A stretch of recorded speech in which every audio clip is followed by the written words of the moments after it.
সরকারি সামগ্রী কেলেঙ্কারি, তোলাবাজি সহ একাধিক অভিযোগ। গ্রেপ্তার আসানসোল পুর নিগমের তৃণমূল কাউন্সিলর। আসানসোল পুর নিগমের 87 নম্বর ওয়ার্ডের তৃণমূল কংগ্রেস কাউন্সিলর তরুণ চক্রবর্তীকে গ্রেপ্তার করল আসানসোল দক্ষিণ থানার পুলিশ। মঙ্গলবার সকালে এই ঘটনার কথা জানাজানি হওয়ার পরে আসানসোলে চাঞ্চল্য ছড়িয়ে পড়ে। এদিন সকালে ধৃত কাউন্সিলরকে আসানসোল দক্ষিণ থানা থেকে আসানসোল আদালতে পেশ করা হয়েছে।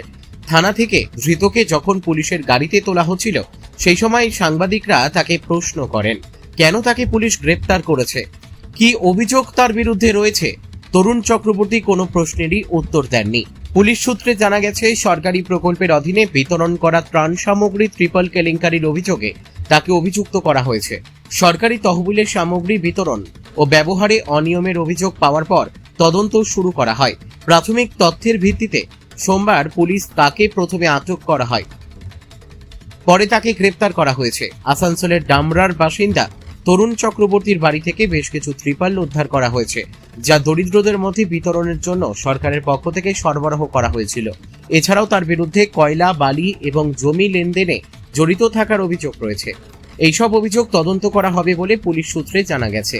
বিজেপির তরফে তরুণ চক্রবর্তীর বিরুদ্ধে থাকা সব অভিযোগের তদন্তের দাবি জানানো হয়েছে। অন্যদিকে তৃণমূল কংগ্রেসের তরফে এই গ্রেপ্তারি নিয়ে কোনো মন্তব্য করা হয়নি। পুলিশের এক আধিকারিক জানিয়েছেন, নির্দিষ্ট অভিযোগের ভিত্তিতে তরুণ চক্রবর্তীকে গ্রেপ্তার করা হয়েছে, তার তদন্ত চলছে। প্রয়োজনীয় নথি ও অন্যান্য বিষয় খতিয়ে দেখা হচ্ছে। তদন্ত শেষ হলেই গোটা বিষয়টি স্পষ্ট হবে। দেখুন, কালকে যে উনি গ্রেপ্তার হয়েছে তার কারণ হচ্ছে ওনার বাড়িতে যে সরকারি সম্পত্তি যেগুলো পাওয়া গেছে, যেমন তিরপল, এই যে জ্বরের বসার সময় মানুষকে দেওয়া হয়, এগুলো পেয়েছে নথিপত্র, এবং আপনার এই যে কিছু টাকা পয়সা অর্থ পেয়েছে, সেই সব দেখে এটা অ্যারেস্ট হয়েছে। এবারে বাকিটা পুলিশ প্রশাসন নিজের আপনার কাজ করবে। অনেক গরিব মানুষ আসতো তিরপলের জন্য, হয়তো 10 জন এসেছে, 3 জন পেয়েছে, 7 জন পায়নি। ঠিক আছে, এগুলো তো গরিব স্টেট থেকে যেগুলো দেওয়া হলো গরিব মানুষকে দেওয়ার জন্যই তো দেওয়া হয়ে গেল, কিন্তু দেওয়া হয়নি। হয়তো ওর কাছে স্টক রেখে দিয়েছিল উনি।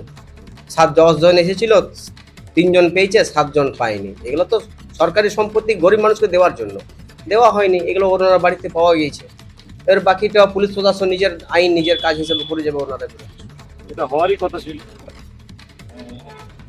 এটা আরো আগামী দিনে আমার মনে হয় এই সংখ্যাটা আরো বাড়বে, কারণ 15 বছর ধরে এরা সরকারের থেকে যেভাবে মানুষের সঙ্গে অত্যাচার থেকে শুরু করে বিভিন্ন দুর্নীতিতে জড়িয়েছে, সেখানে আমার মনে হয় তৃণমূল কংগ্রেসের সর্বস্তরের নেতৃত্ব জড়িত আছে।